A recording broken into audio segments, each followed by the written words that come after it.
네, 만나서 반갑습니다. 한국교총 회장 강주호입니다.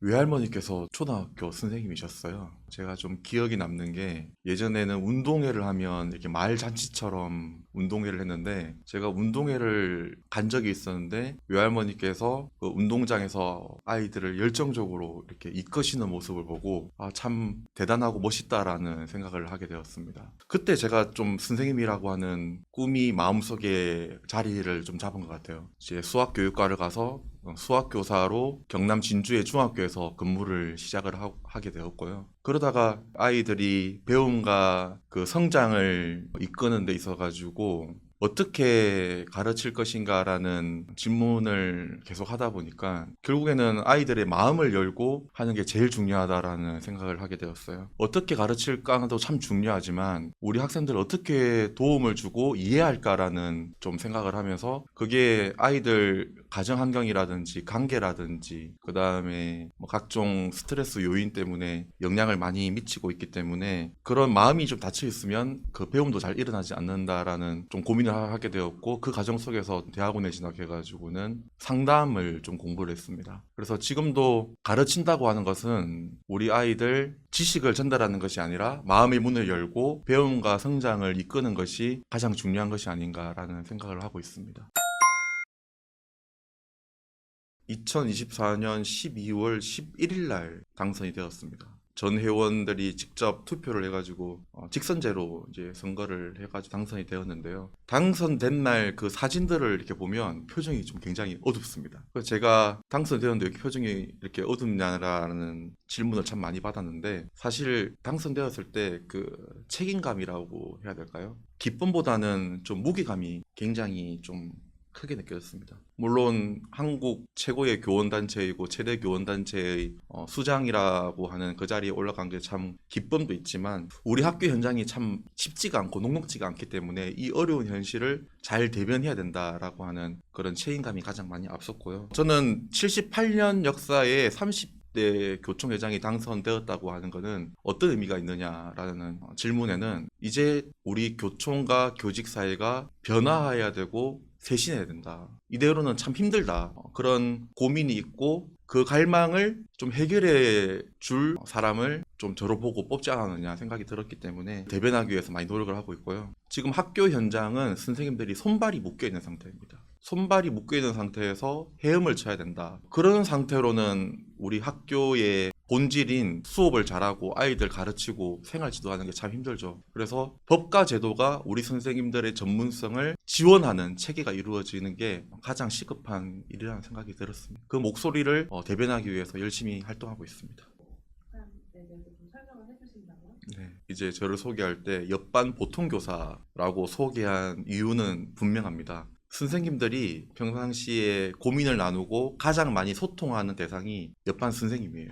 그래서 옆반 선생님의 마음으로 우리 선생님들을 대변하겠다. 그리고 선생님들이 어떤 어려움 속에 처해 있고 어떤 고민을 안고 있는지 늘 마음에 두고 회장직을 수행하겠다라는 마음으로 제가 탄생 직후에 인터뷰에서 그런 표현을 했습니다. 선생님들의 꿈은 거창하지 않거든요. 아이들 잘 가르치고 싶고 잘못된 길로 가고 있으면 바른 길로 인도하고 싶은데 상황이 그렇지가 못하죠. 그리고 우리 아이들도 잘 배우고 싶어 합니다. 우리 공교육이 참 잘못되고 있다는 것은 분명한 것 같습니다. 저는 이것을 조금 고쳐가지고는 해결될 게 아니라 구조를 완전히 바꿔야 된다. 이거는 완전히 크게 새롭게 다시 가야 된다라는 생각을 하고 있습니다. 우리 국민들께서는 잘 모르시겠지만 우리 선생님들이 행정 업무를 굉장히 많이 하거든요. 저도 교총회장이 되기 직전까지 제가 했던 행정 업무 하나를 소개를 좀 해드리자면은 제가 교복 공동구매 업무를 했었어요. 그때 교복 공동구매를 처음 실시하는 해였는데 어떤 일을 하냐면요. 원단 분석부터 업체 선정하고 계약하고 정산하는 전 과정을 책임져야 합니다. 이것뿐만이 아니라 시설 관리라든지 그리고 인력 채용이라든지 계약이라든지 환경 위생 관리라든지 그 전반 행정 업무를 굉장히 많이 하고 있거든요. 그래서 본질적인 교육과는 거리가 있는 업무들을 끊임없이 하고 있고 결국에는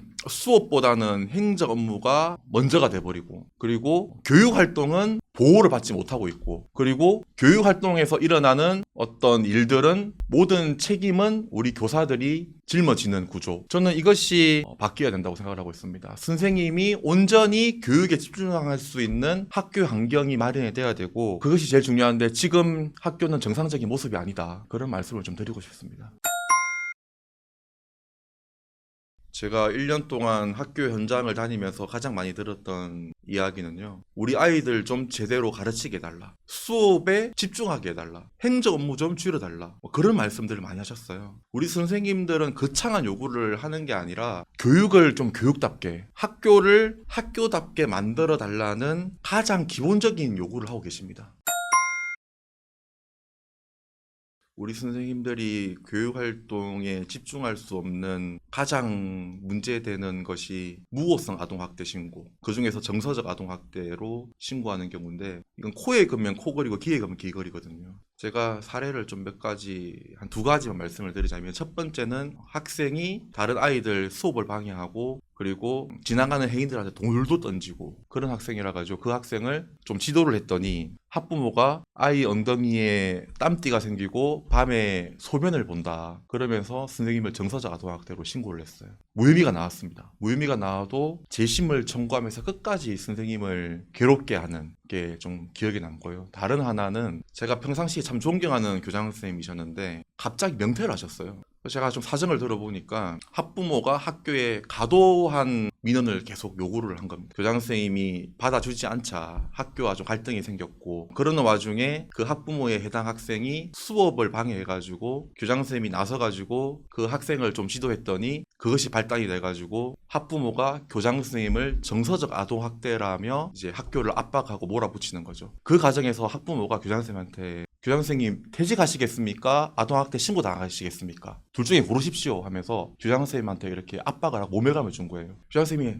나 정말 이렇게까지 하면서 더 이상 이렇게 하고 싶지 않다 하면서 명퇴를 신청하시고 학교를 떠나신 거예요. 참 가슴이 아프더라고, 그 얘기 들으니까. 이 아동학대 신고를 보면은요, 95% 이상이 무혐의로 끝납니다. 기소되는 비율이 5%가 채 안 되고요. 또 기소로 갔을 때 또 무죄를 또 되는 경우까지 생각을 하면 거의 매우 미비하다고 보고 있는데, 아동학대 신고를 당하면 최소 6개월에서 한 1년 정도가 걸립니다. 경찰이 종결을 할 수 없고 검사만이 종결할 수 있기 때문에 이 과정에서 아이들한테 집중할 수가 없고 수업도 제대로 되지가 않겠죠. 그리고 선생님들이 내가 정당한 생활 지도를 하고 수업을 했는데 아동학대 신고를 당했다는 거에 굉장한 트라우마를 가지고 학교로 돌아옵니다. 뭐 무죄가 되었지만 그 트라우마는 남아있는 거죠. 그래서 이러한 악순환을 좀 이제 끊어야 되지 않을까라는 생각을 하고 있습니다. 결국 우리 아이들의 학습권이 무너지는 거죠.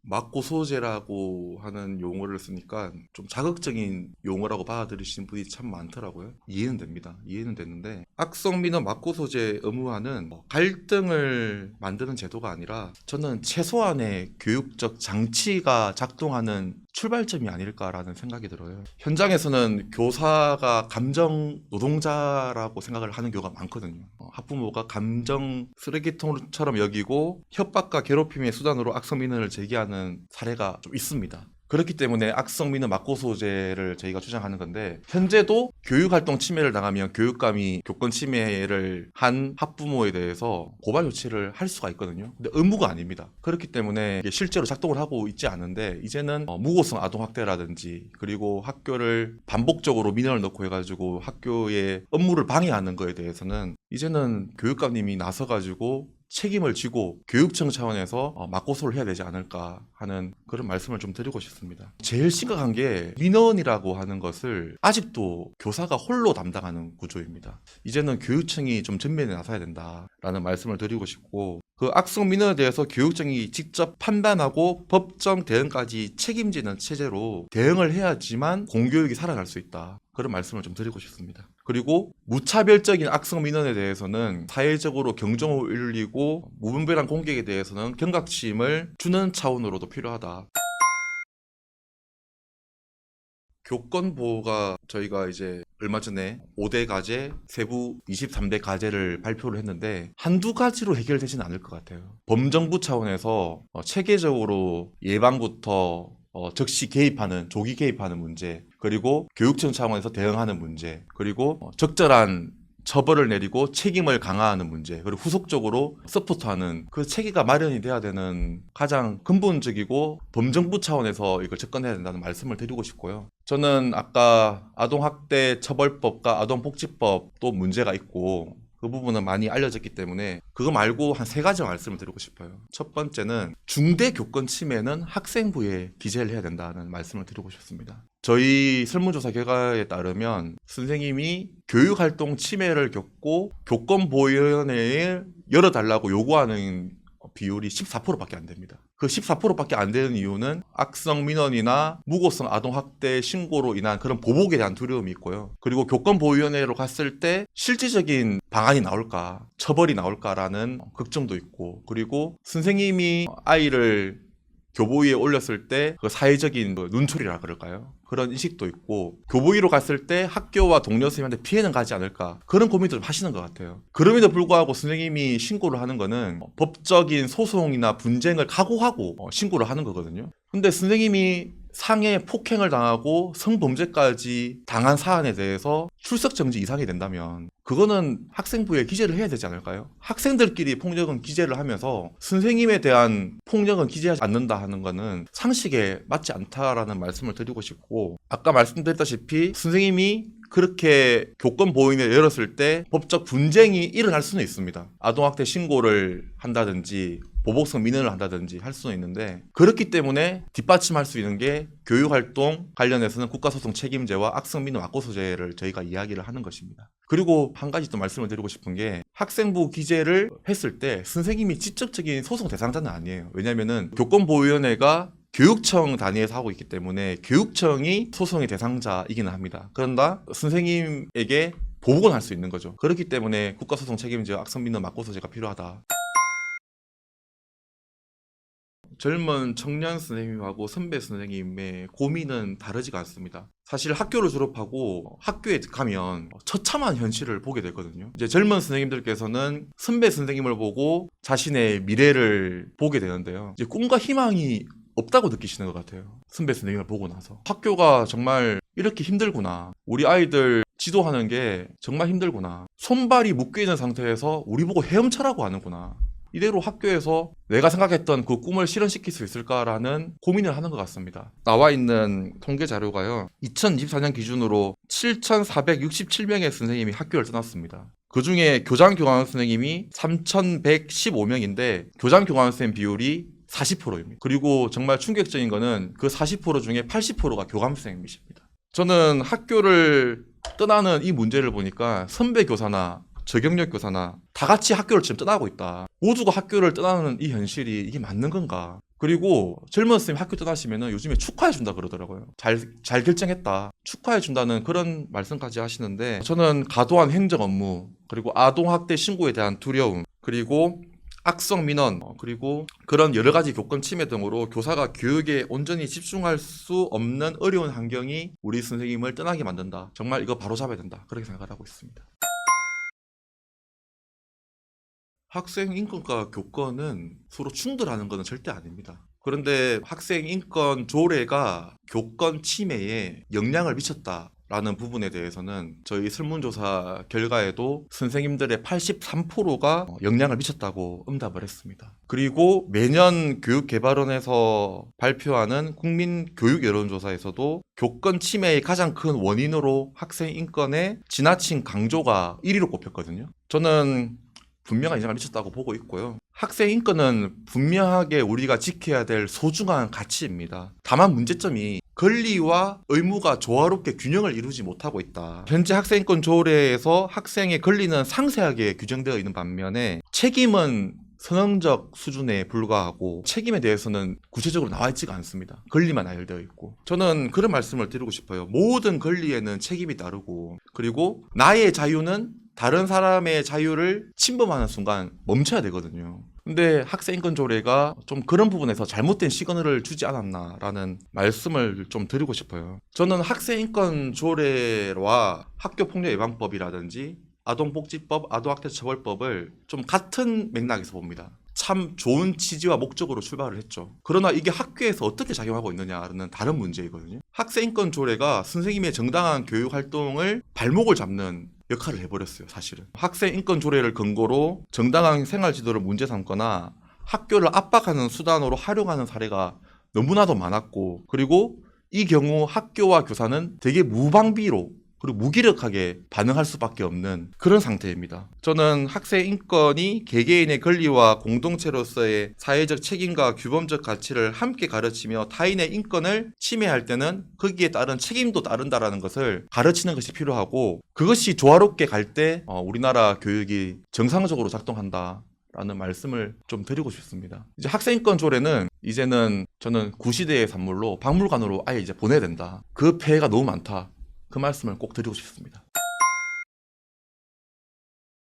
선생님들이 위기를 겪고 어려움을 겪었을 때 가장 먼저 발벗고 나서고 행동하는 단체가 되고 싶어요. 선생님이 교총이라 그러면은 뭔가 든든하고 안심이 된다. 우리를 지켜주는구나. 그런 마음이 들 수 있는 단체를 만들고 싶다는 생각이 들고, 저희 교총은 선생님이 위기에 처하면 즉각 반응하는 원스톱 교권보호 서비스 팀이자 학교 현장이 가장 필요로 하는 제도적 변화가 무엇인지를 좀 긴밀하게 반응하고 실현하는 조직이 거듭나고 있습니다. 실제로 교권 상담 서비스 운영하고 있고요. 그리고 교권보호 직무인수도 하고 있고, 그리고 경찰 초기 조사부터 변호사 동행 서비스까지 매년 수억 원의 지원금을 쏟아붓고 있습니다. 이번에 대통령께서도 현장 체험학습 관련해서 발언도 하셨는데, 속초 현장 체험학습 사건 때도 저희가 인솔교사한테 지원금도 드리고 제가 또 법정에 가서 방청도 하고 했는데요. 1심에서는 당형퇴직형이 나왔는데 2심에서 학교로 복귀할 수 있는 그 과정에 저희가 많은 역할을 했다고 저는 자부심을 가지고 있습니다. 그리고 2024년도에 벌어진 인천 특수교사 순직, 그리고 2025년도에 제주 선생님도 순직으로 인천되는 과정, 그리고 경기도에 그 교감선생님께서 학교에서 쓰러지셨는데 처음에는 순직 인증이 안 됐어요. 그러다가 순직을 인정받게 되는데 저희 교총이 총력을 기울여서 역할을 했다는 말씀을 드리고 싶고, 그런 말씀 많이 하시더라고요. 학교가 좀 사법화가 되고 있다. 학교가 사법화가 되고 있는데 우리 교육 공동체를 회복하기 위해서는 학교 사업화가 되는 거에 대해서 좀 경계를 해야 되지 않느냐. 분명히 맞는 말씀입니다. 그런데 저는 선생님을 보호하는 법과 제도랑 선생님의 든든한 방패와 그리고 학교 공동체 회복이라고 하는 두 축은 따로 가는 게 아니라 함께 가야지만 된다고 봐요. 선생님의 교권 보호가 없이는 공동체 회복도 절대 될 수가 없다. 저는 그렇게 믿습니다. 교육 공동체 회복과 교육의 사법화 대응은 동전의 양면이 아니라 함께 가야 된다. 그리고 공동체 회복이 법과 제도의 안정망보다 앞서거나 그런 기반이 없이는 가능하다는 생각은 지나치게 낭만적이고 이상적이다. 현장은 이미 한계를 보여주고 있다. 선생님이 법적 안정망을 갖춘 다음에 공동체 회복이 될 수 있다. 저는 그렇게 말씀을 좀 드리고 싶습니다.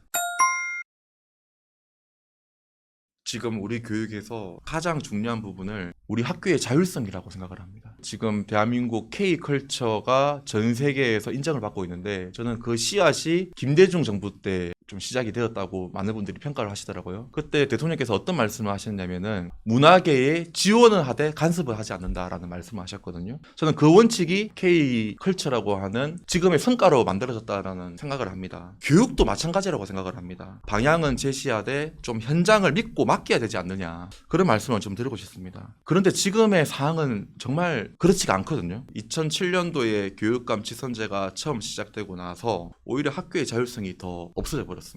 교육감이 단위 학교로 내려가야 할 교육 자치 권한을 쥐고 학교를 옥죄고 있는 실정이고, 그리고 교육청 주도로 정책과 그리고 교육감 지적형 사업들이 너무 많아져가지고 학교의 자율성을 억압하고 있습니다. 스스로 동기부여가 돼가지고 하는 것과 누가 시켜서 하는 거하고는 정말 다르지 않습니까? 우리 학교에서 제일 싫어하는 게 목적사업비예요. 정말 웃긴 게 돈을 준다는데 학교에서 원하지가 않습니다. 싫어합니다. 학교는 원하지도 않는 사업과 예산을 내려받고 그것을 소진해야 되는 구조 속에서 선생님들은 그것을 지원이 아니라 부담으로 느끼고 있거든요. 저는 그래서 학교에 좀 예산도 통으로 주고 학교가 그 예산을 자유롭게 쓰면서 학교에 맞는 교육과정과 특색 프로그램이라든지 수업의 변화까지 실현할 수 있는 구조가 만들어져야 된다. 지금 대한민국의 교육 구조는 정책, 예산, 사업들이 위에서 아래로 내려오는 구조거든요. 물론 위에서 아래로 내려오는 하향식도 필요합니다.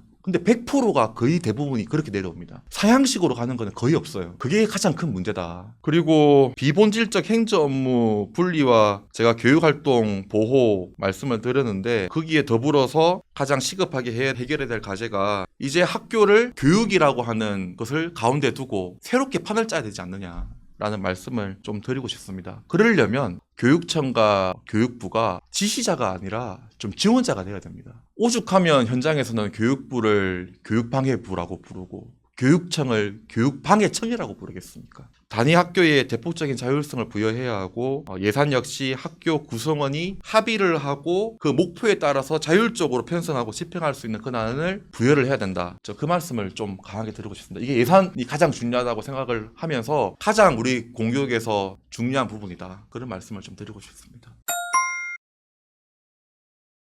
교육 당국에 제가 좀 말씀을 드리고 싶어요. 최교진 장관님께서 이제 취임하고 나서 사회부총리라고 하는 직함을 내려놓으셨잖아요. 많은 선생님들께서 반기시더라고요. 반기는 이유가 지금까지 사회의 복잡한 것들을 학교로 다 밀어 넣었습니다. 그게 사회부총리라는 직함을 가지고 있었기 때문에 학교로 다 밀어 넣었나라는 생각을 하시는 분들이 계시더라고요. 그만큼 그동안 학교의 사회의 복잡한 요구와 과도하게 학교로 내려간 거죠. 복지도 그렇고요. 돌봄도 그렇고요. 그 다음에 행정도 그렇고요. 이 모든 게 학교로 내려보내졌습니다. 그 결과 학교가 이도 저도 아닌 기관이 되어버렸어요. 가장 중요한 교육은 뒷전으로 가버렸습니다. 저는 이것이 매우 심각한 문제라고 생각이 됩니다. 대한민국 공교육을 구상, 계획, 실행이라는 관점에서 봤을 때 구상하고 계획하는 국교위와 교육부와 실제로 실행하고 움직이는 학교 그 사이의 간격은 매우 큽니다. 제가 어느 날 지하철을 타니까 그런 안내멘트가 나오더라고요.